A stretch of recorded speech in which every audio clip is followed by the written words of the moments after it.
Vamos lá. Quando Jesus veio até o nosso plano, até este planeta, esta casa que nos abriga, ele veio nos trazer uma luz para nos tirar das trevas da ignorância. Ele nos trouxe a boa nova.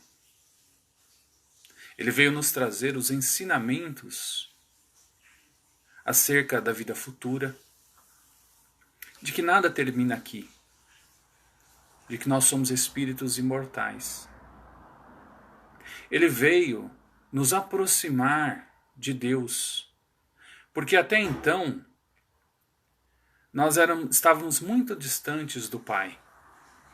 E quando ele veio e nos ensinou a chamar Deus de Pai, ele nos aproximou dele. Porque Pai é aquele que está ao nosso lado, que nos ampara, que nos acolhe, que nos orienta, mas que permite que cada um de nós tenhamos as nossas conquistas, que recebamos os méritos das nossas vitórias. Jesus veio nos trazer o conhecimento da pluralidade dos mundos, de que existem inúmeras casas, incontáveis casas,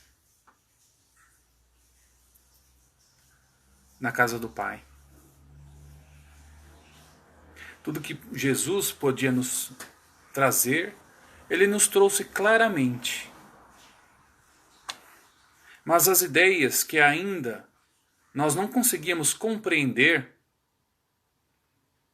porque ainda era um povo muito limitado, tanto intelectualmente quanto moralmente, Jesus plantou os germes que viriam a florescer futuramente, nas gerações futuras, quando a inteligência se desenvolvesse, quando a moral se elevasse, quando a ciência fizesse a sua parte, nos esclarecendo das leis da natureza. Jesus, então, ele não cansava, ele aproveitava todas as oportunidades para nos trazer esses ensinamentos. E um dos instrumentos que Jesus utilizou para que pudéssemos compreender tais ensinamentos foram as parábolas. Pegando situações do dia a dia, do cotidiano, situações simples das pessoas da época, do povo judeu, Jesus tentava esclarecer a eles e posteriormente a toda a humanidade sobre importantes ensinamentos de cunho moral, de cunho espiritual. Porém, muitos ensinamentos que ele nos trouxe não foram compreendidos. E ainda não o são compreendidos. Porque ainda continuamos, como naquela época, mais apegados à forma do que ao fundo, do que ao conteúdo dos seus ensinamentos. Nesse sentido, o nosso querido Caibar Schutel, no livro Parábolas e Ensinos de Jesus, ele nos traz a seguinte afirmação: mas os que não buscam na parábola a figura que compara, a alegoria que representa a ideia espiritual, e se prendiam à forma, desprezando o fundo, para estes a doutrina nem sequer aparecia, mas conservava-se oculta, como a nós dentro da casca. E muitos dos seus tão importantes ensinamentos continuam para nós, para muitos de nós, como a nós, presa dentro da casca. Precisamos deixar de nos importar com a forma e buscar o fundo dos ensinamentos do Mestre. E hoje é o que nós tentaremos fazer nesse nosso encontro, nesse nosso estudo. Tentaremos buscar compreender os ensinamentos que o Mestre nos trouxe nesta parábola. No capítulo 20 do Evangelho segundo o Espiritismo, intitulado Trabalhadores da Última Hora, ele inicia com uma parábola. Muitos de nós já conhecem, mas eu vou lê-la para aqueles que não a conhecem, mas também para depois nós pontuarmos alguns pontos importantes. E ela diz assim: O reino dos céus é semelhante a um homem pai de família, que ao romper da manhã saiu a assalariar trabalhadores para a sua vinha. E feito com os trabalhadores o ajuste de 1 dinheiro por dia, mandou-os para a sua vinha. E tendo saído junto da 3ª hora, viu estarem outros na praça, ociosos. E disse-lhes: Ide vós também para a minha vinha, e dar-vos-ei o que for justo. E eles foram. Saiu, porém, outra vez, junto da hora 6ª, e junto da hora 9ª, e fez o mesmo. E junto da 10ª hora tornou a sair, e achou outros que lá estavam, e disse: Por que estáis vós aqui todo o dia ociosos? Responderam-lhe eles: Porque ninguém nos assalariou. Ele lhes disse: Ide vós também para a minha vinha. Porém, lá no fim da tarde, disse o senhor da vinha ao seu mordomo: Chama os trabalhadores e paga-lhes o jornal, começando pelos últimos e acabando nos primeiros. Tendo chegado, pois, os que foram juntos da hora 1/10, recebeu cada um seu dinheiro. E chegando também os que tinham ido primeiro, julgaram que haviam de receber mais. Porém, também estes não receberam mais do que dizendo: Estes que vieram por último não trabalharam senão 1 hora, e tu o igualastes conosco, que aturamos o peso do dia e da calma. Porém, ele, respondendo a um deles, lhe disse: Amigo, eu não te faço agravo. Não convieste tu comigo num dinheiro? Toma o que te pertence e vai-te, que eu de mim quero dar também a este último, tanto quanto a ti. Visto isso, não me é lícito fazer o que quero? Acaso o teu olho é mau, porque eu sou bom? Assim serão últimos os primeiros, e primeiros os últimos, porque são muitos os chamados e poucos os escolhidos. Mateus, capítulo 20, versículos de 1 a 16. Bom, vamos então buscar os ensinamentos que o Mestre quis nos trazer aqui, deixando de lado a forma e buscando o fundo dos ensinamentos morais e espirituais que Jesus nos trouxe. E isso a gente só consegue fazer através do nosso estudo, analisando a parábola e buscando nela este conteúdo.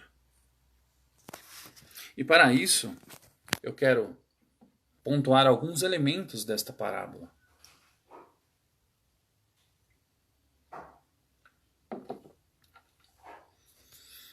O primeiro deles é o Senhor da vinha. O Senhor da vinha é Deus, nosso Pai, a inteligência suprema, causa primária de todas as coisas. Que a espiritualidade assim nos definiu na primeira pergunta formulada por Kardec no Livro dos Espíritos. O segundo elemento são os trabalhadores. Quem seriam esses trabalhadores? Somos nós, seus filhos, que fomos criados simples e ignorantes, mas todos, sem exceção nenhuma, destinados à nossa ascensão espiritual, a galgar, a subir a escada evolucionária, degrau a degrau, através do nosso próprio esforço, da nossa transformação íntima.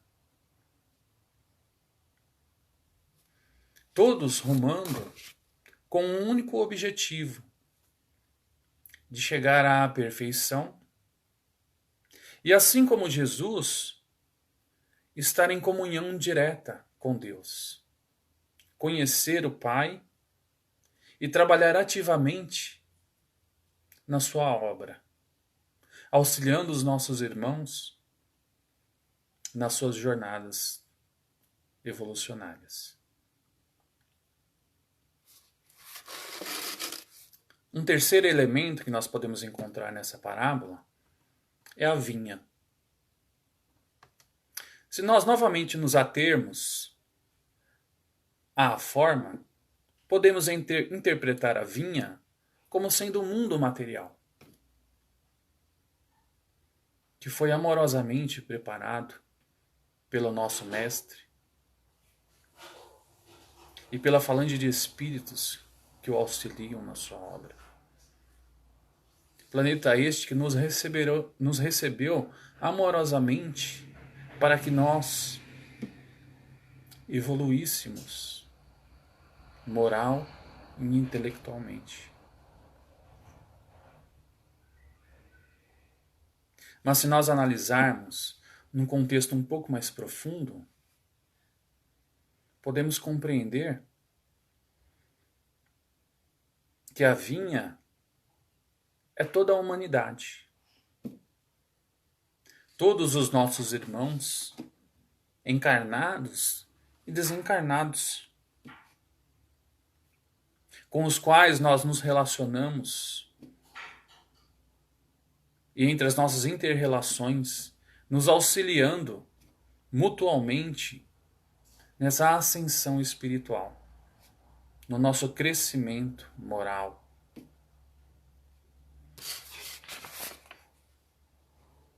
Mas há um outro aspecto também que nós podemos interpretar a vinha como sendo a nossa vinha íntima, o nosso foro íntimo. E isso nós fazemos através da nossa reforma íntima, que a doutrina espírita tanto nos leva, tanto procura que façamos para a nossa transformação pessoal e moral. Que é a primeira missão que nós recebemos ao encarnar, que é de nos modificar, de nos libertarmos das imperfeições que ainda trazemos em nossa alma.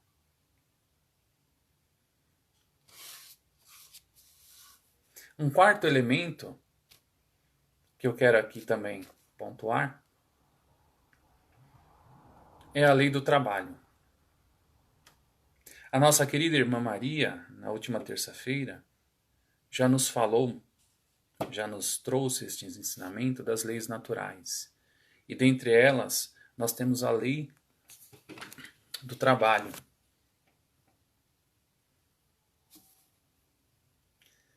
Que como uma lei natural, age sobre todas as coisas que existem na casa do Pai. Desde as maiores, como as constelações, as galáxias, os planetas, as estrelas, que estão em incessante trabalho, até como as menores coisas, como o átomo. Se nós trazermos um pouco mais para a nossa convivência, neste planeta, nós percebemos que ele está em intenso e constante trabalho.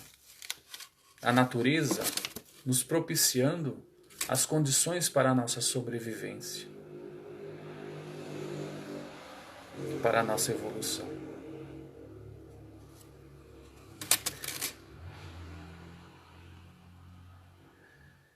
Na questão 674 do Livro dos Espíritos, Kardec faz o seguinte questionamento: a necessidade do trabalho é uma lei da natureza? E a espiritualidade nos responde: o trabalho é uma lei natural. Por isso mesmo é uma necessidade. E a civilização obriga o homem a trabalhar mais porque aumenta as suas necessidades e seus prazeres. Mas, infelizmente, nós ainda dominados pela nossa vaidade excessiva, pelo nosso orgulho, muitas vezes nos achamos seres especiais, privilegiados, quando sabemos que não existem privilégios, e sim merecimento. E por isso nos acreditamos estarmos isentos da lei do trabalho. E nesse sentido, a espiritualidade volta a nos esclarecer na questão 679 do Livro dos Espíritos, quando Kardec faz o seguinte questionamento: o homem que possui bens suficientes para assegurar sua existência está isento da lei do trabalho? E eles nos respondem: do trabalho material? Talvez. Mas não da obrigação de se tornar útil, segundo suas possibilidades, de aperfeiçoar sua inteligência ou a dos outros, o que é também um trabalho. Portanto, estamos todos submetidos a esta lei divina, esta lei natural, que é a lei do trabalho, que nos impulsiona ao nosso progresso. Ao progresso material, ao progresso intelectual e ao progresso moral. Não somos privilegiados. Não somos especiais aos olhos do Pai. Somos todos importantes. Igualmente importantes aos olhos do Pai. E todas as nossas conquistas, tudo o que recebemos nesta ou em outras encarnações, é por merecimento.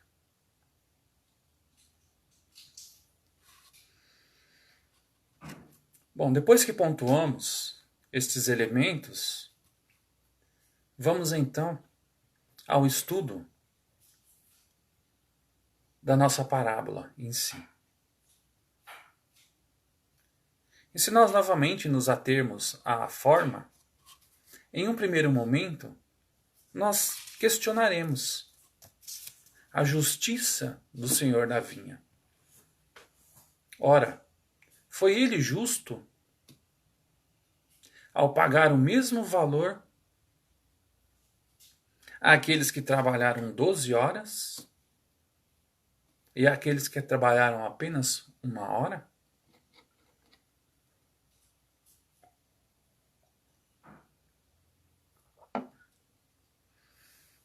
Foi justo o Senhor da vinha chamar para o pagamento Primeiro aqueles que chegaram por último e deixaram os primeiros para pagar por último?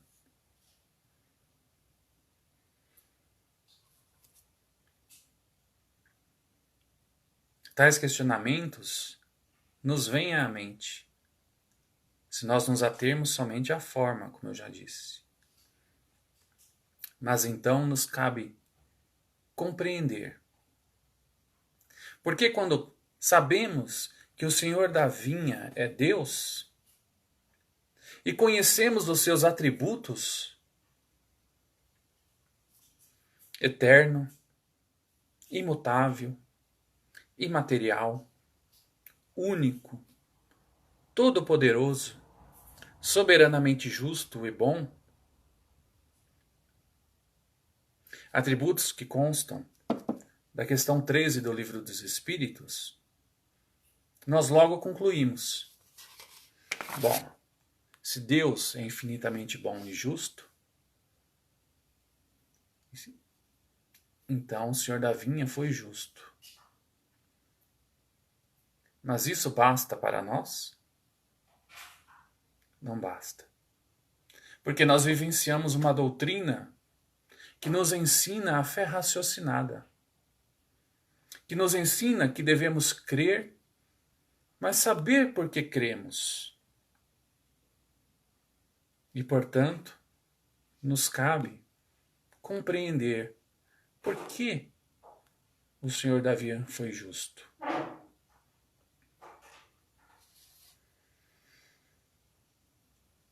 No Evangelho segundo o Espiritismo, no capítulo 20, Constantino, na parte das instruções dos Espíritos, ele nos traz a seguinte afirmação: o trabalhador da última hora tem o direito ao salário, mas para isso é necessário que se tenha conservado com boa vontade à disposição do Senhor que eu devia empregar, e que o atraso não seja fruto da sua preguiça ou da sua má vontade. E Caibar Schutel, naquele livro que eu te falei, ele nos diz que as condições essenciais para os trabalhadores são a constância, o desinteresse, a boa vontade e o esforço que asem no trabalho que assumiram. Os bons trabalhadores se distinguem por estes característicos. Então nós questionamos: será que os trabalhadores da primeira hora trabalharam de boa vontade? Se dedicaram ao serviço? Buscaram realizar ali o seu melhor para o Senhor da vinha?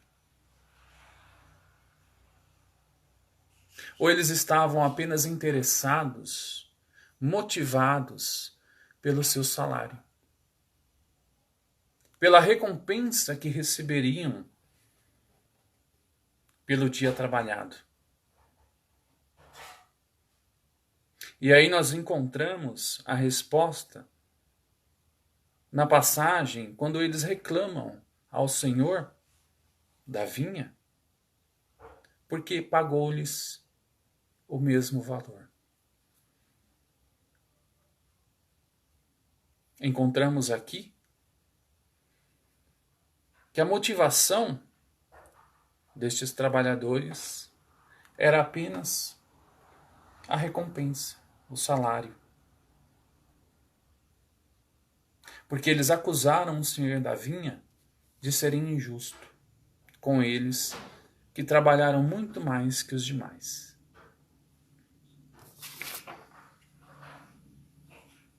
Devemos refletir também que o Senhor da vinha observou os trabalhos que eram realizados. Aos últimos trabalhadores, ele não estipulou um valor. Ele falou: vá, que eu lhes darei o que é justo. Portanto, entendemos aí que ele observou o trabalho que os trabalhadores realizavam. E o que foi importante aqui foi a qualidade do trabalho e não a quantidade deste trabalho. Nós comprovamos isto no reconhecimento que o Senhor da vinha dá aos trabalhadores quando os chama ao pagamento. Quando ele convida a receberem um salário os trabalhadores da última hora. É uma forma que o Senhor da vinha dá de reconhecer a qualidade do trabalho que foi realizado. Que eles trabalharam melhor, com maior boa vontade, com maior empenho do que os trabalhadores da primeira.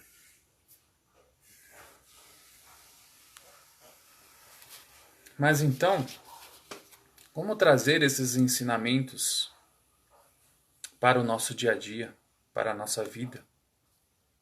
Porque de nada adianta nós conhecermos os ensinamentos, de nada adianta nós compreendermos os ensinamentos, se não os vivenciamos, se não os colocamos em prática em nossa vida, no nosso dia a dia, no nosso relacionamento para com o nosso próximo. Nós somos trabalhadores de boa vontade? Realizamos os trabalhos que Deus, que o Pai, colocou sob a nossa obrigação, sobre a nossa custódia, com desvelo, com empenho? Ou estamos apenas interessados no pagamento, na recompensa que receberemos ao fim do trabalho, ao bônus hora?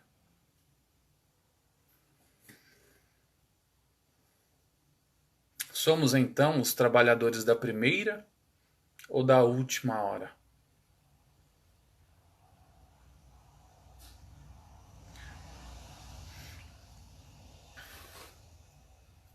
E muitos podem até se perguntar,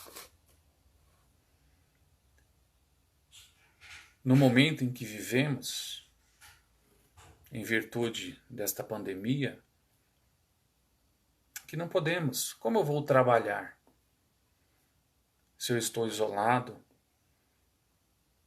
se eu não posso me dirigir ao próximo.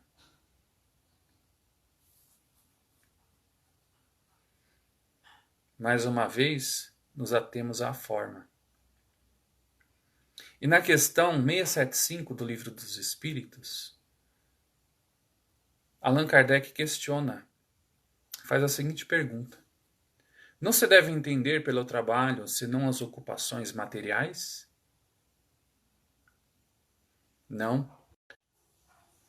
Toda ocupação útil é um trabalho.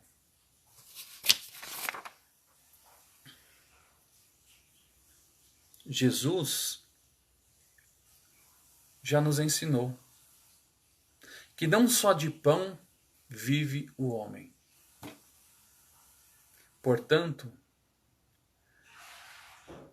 quando amparamos, estamos trabalhando. Quando orientamos um irmão, estamos trabalhando. Quando esclarecemos, estamos trabalhando. Quando oramos, estamos trabalhando. E sabemos a importância da oração, da prece, que nos conecta ao Pai. Então não podemos nos restringir apenas ao trabalho material. Podemos fazer muito mais.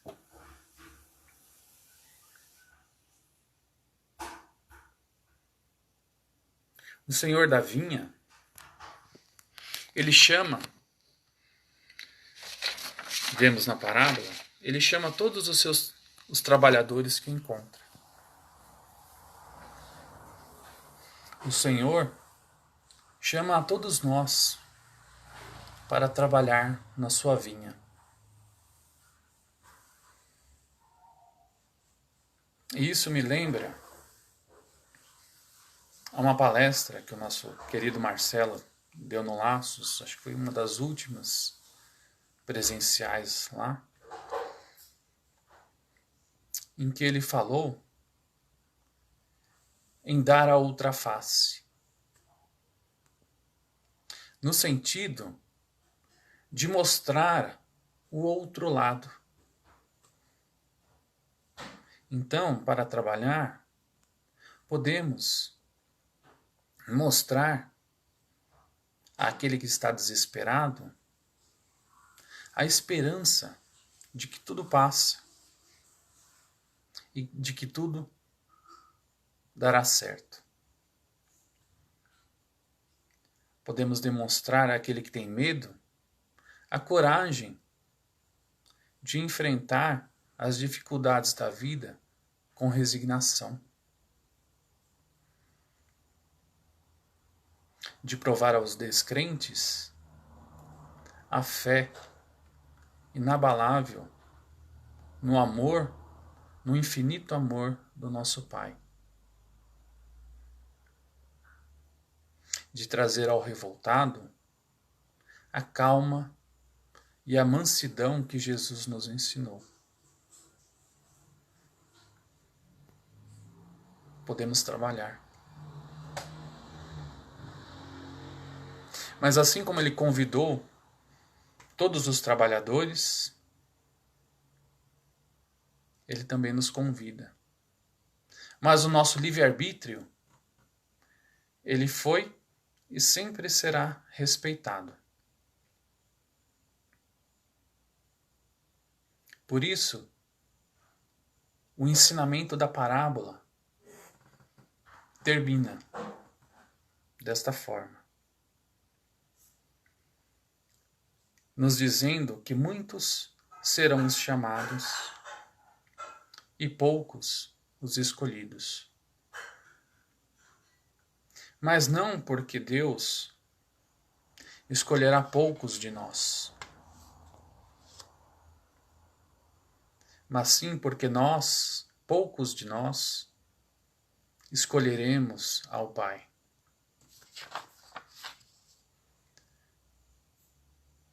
Então aqui eu deixo uma pergunta para a nossa reflexão.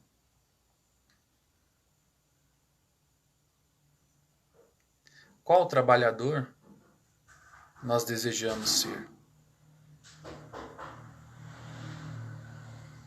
O trabalhador da primeira hora, que visa apenas o salário, a recompensa?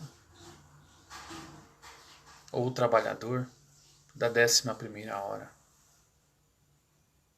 que embora tenha trabalhado apenas 1 hora, se dedicou, se entregou ao trabalho muito mais, sem esperar recompensa, sem esperar reconhecimento.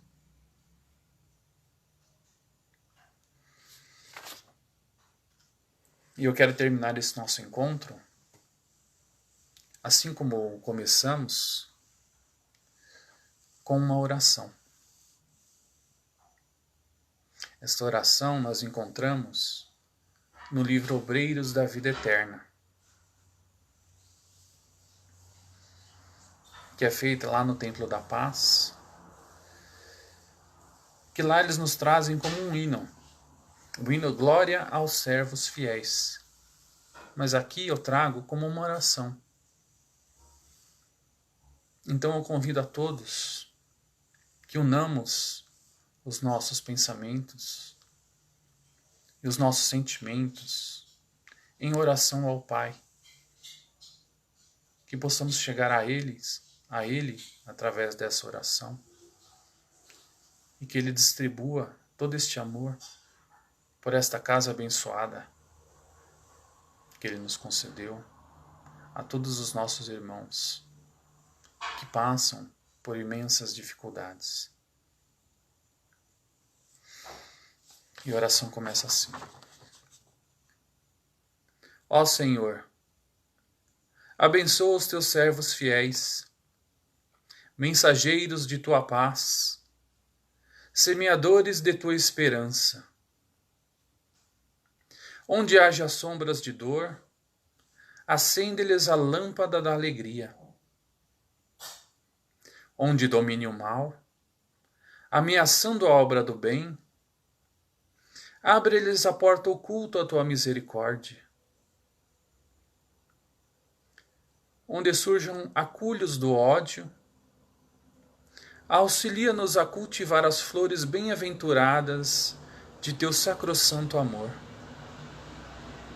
Senhor, são eles teus heróis anônimos, que removem pântanos e espinheiros, cooperando em tua divina semeadura. Conceda-lhes os júbilos interiores da claridade sagrada em que se banham as almas redimidas. Unge-lhes o coração com a harmonia celeste que reservas ao ouvido santificado. Descortina-lhes as visões gloriosas que guardas para os olhos dos justos.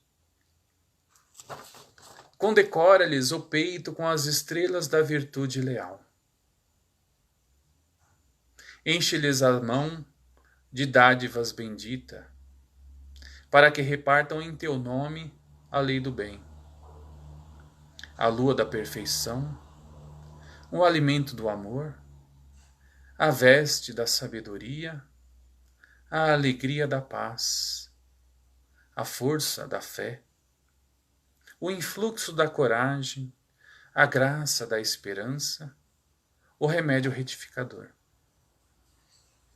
Ó Senhor, inspiração de nossas vidas, mestre de nossos corações, refúgio dos séculos terrestres, faze brilhar teus divinos lauréis e teus eternos dons na fronte lúcida dos bons, os teus servos fiéis.